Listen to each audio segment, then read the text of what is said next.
like as the last speakers of our TED Talk today, first of all, I want to give a big thanks for our audience for waiting until now with your amazing energy. Once again, thank you a lot.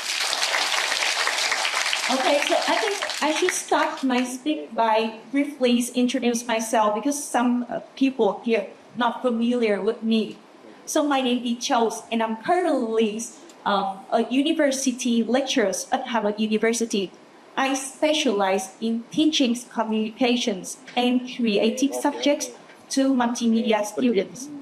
And as many of you expected from my career background, right? I come here and give a speech about communication. But before we dive into our topic today, can I ask you two questions? And I hope you will engage with my questions, okay? Now, the first one, the common one. How many of you here prefer texting over speaking with someone else on the phone? Oh, let me see. Oh, it's a lot. I wasn't expecting. Okay, the second one and also the last one. How many of you would prefer using chatbot to receive advice rather than speaking to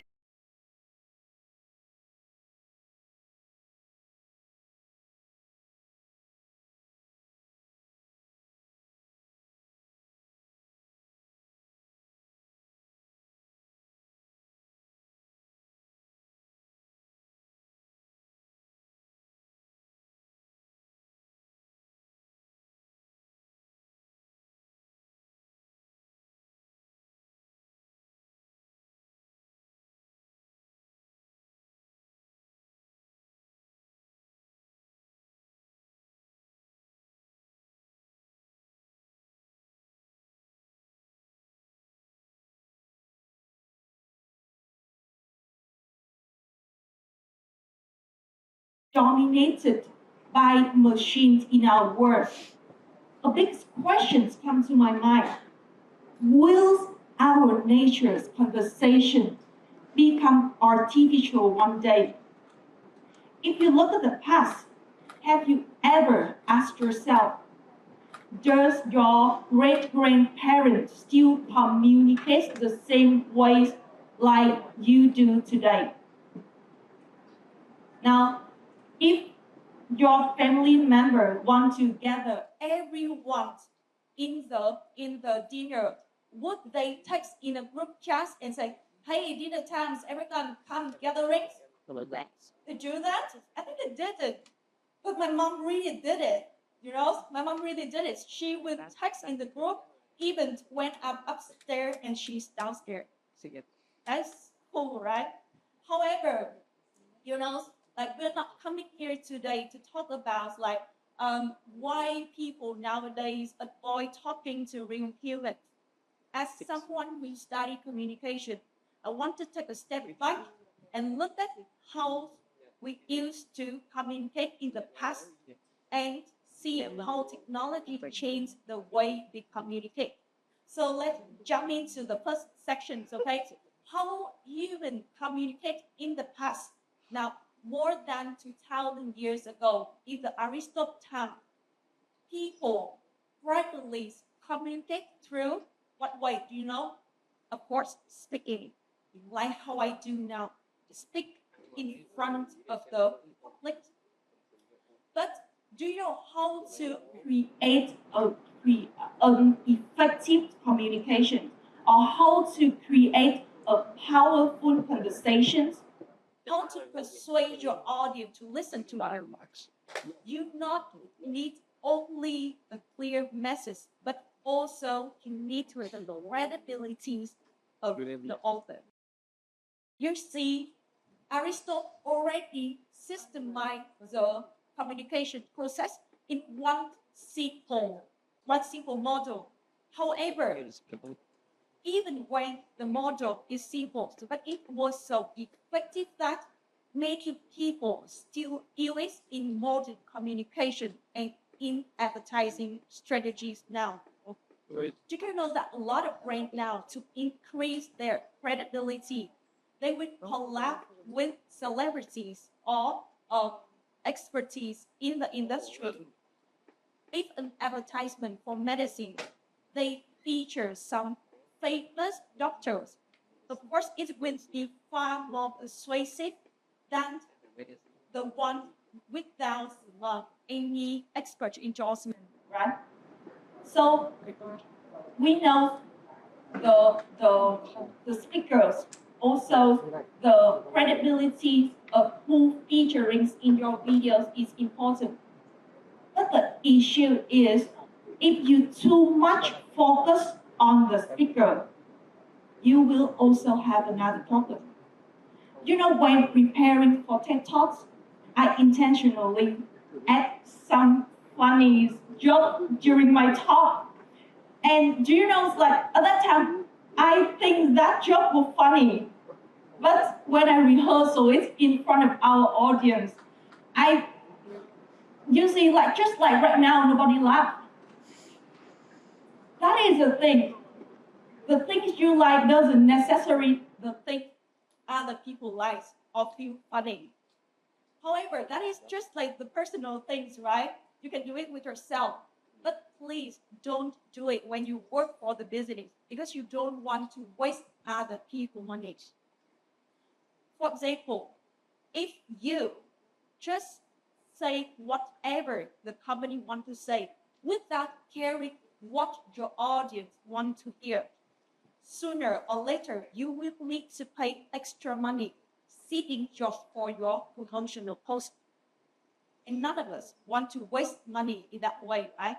Have anyone here had to sit in your post yourself when you post something on Facebook without receive any interaction on or engagement from your friend?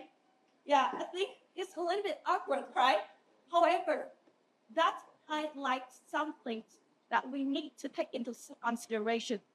It is sometimes you need to care about your audience as much as caring about what you want to say. Now, we already talked about how we used to communicate 2,000 years ago, right? Now, I want to talk about how technologies have changed the way people make conversation. Now, as we remember, I did say that during Aristotle times, right?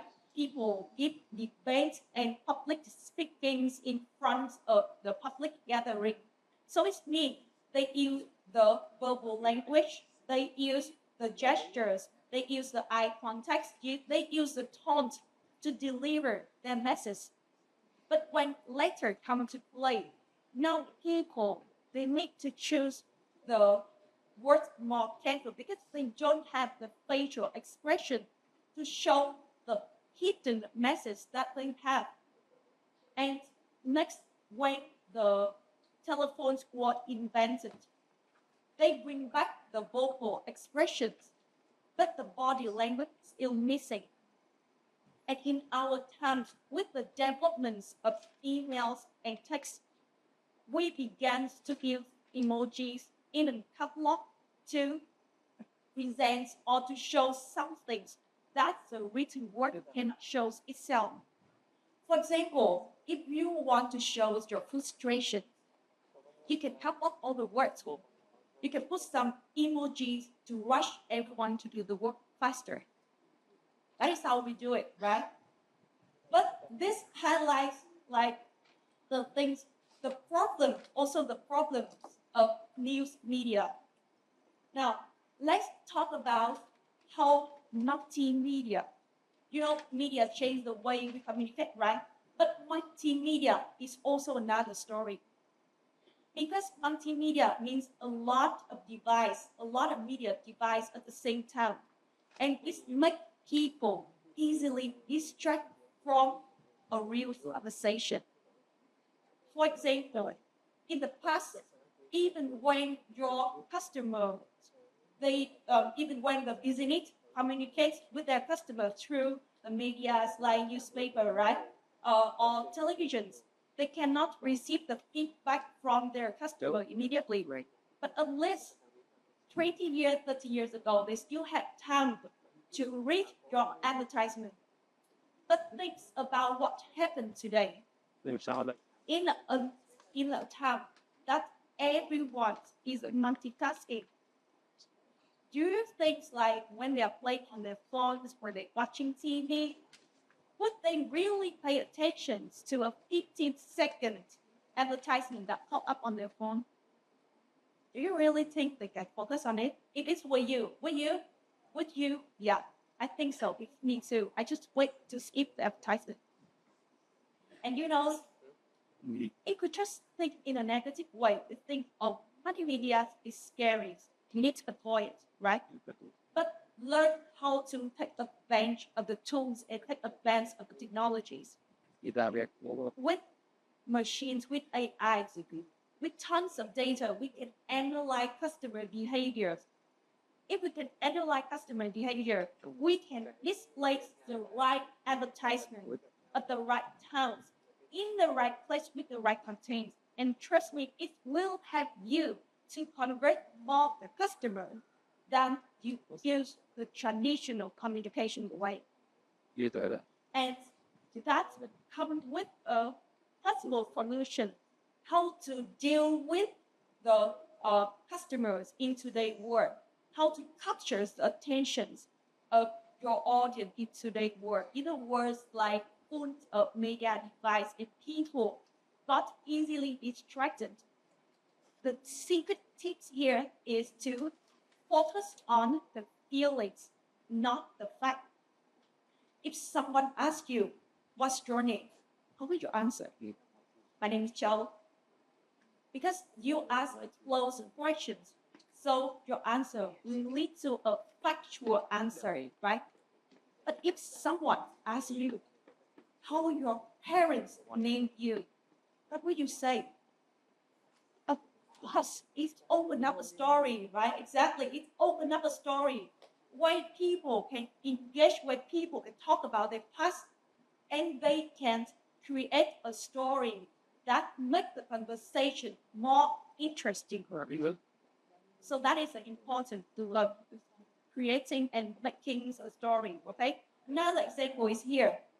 A lot of business, they connect their customer with the development and the histories of the business. Some choose a ways like they put everything in the timeline, right? And they put all the achievements they have. But other featuring their founder come and talk about how they start their business, how they overcome all the obstacles and remains the company until today. If that's for you, which one that you want to click and read further about? The second one, right? Yes. Of course, because story will much more engaging and keep people pay attention than the factuals and numbers. So we already talked about one-way communication. Now come with the areas of two-way communication with the rise of social media. At this time, businesses have a chance to receive response feedback from their customer, right? But do you know during this time, businesses even need to be more careful about what they say. Let me give you an example. This is the stories of McDonald's. They received backlash for wrongly use the language in their advertisement. Now, this is the capture from Shopping Food. Here is the contents they use for promoting new products. If you don't want to eat vegetable, then you can eat chickens with barbecue cheese. Now the audience immediately recognized that McDonald's is referencing the death of a gamer from China named Fat Cat. The last word before his death is, I don't want to eat vegetable anymore. I want to eat McDonald's. And you know, because the customers feel like McDonald's is take use of the death of someone else is so disrespectful. That is the reason why McDonald's received tons of negative comments on social media, and they have to come with an official apology. So it's highlight the fact that business nowadays they need to listen more to their audience, and also they need to take action immediately to keep their image. in the world, like everything is so fast, they need to interact immediately. Okay, so I want you to come back with the first questions that I asked you from the beginning. How many of you here prefer talking with ChatGPT, talking with chatbot than the real human? I see some of you want to talk with ChatGPT, right? Some of you want to talk with chatbot, right? Yeah, actually, it's because AI now has so much development and there's so much convenience. They help us to optimize the content, right? But do you know one thing? That they can only create the repeated content. They can optimize the content, they can optimize the social posts based on the training work they analyze from the customer behavior, right? But this is the thing that can only be created by human creativities and emotions about it. This is a post by fanpage Hoạt Law Prisons. They're really famous for their creativity, right? And let me tell you something. This is something that right now AI cannot recreate. You know, with AI nowadays, they come to our life, they reshape the way we communicate. Sure. In the future, it may raise a lot of concerns. Will I become a product of AI? Will life world be shaped by AI? Actually, there's tons of things I want to mention in my talk, but because of the limitations in the task, I want to wrap up my speech by giving you simple tips but so powerful that everyone can utilize in their life to be more effectively in communication. Do you know what it is? It's really simple. If you want to create and communicate more effectively, just go out, talk to the one next to you, listen to them, hear their feedback, and automatically your communication skills will be better. And that is the end of my talk today. Thank you very much for staying here and hearing it to the very end. Thank you.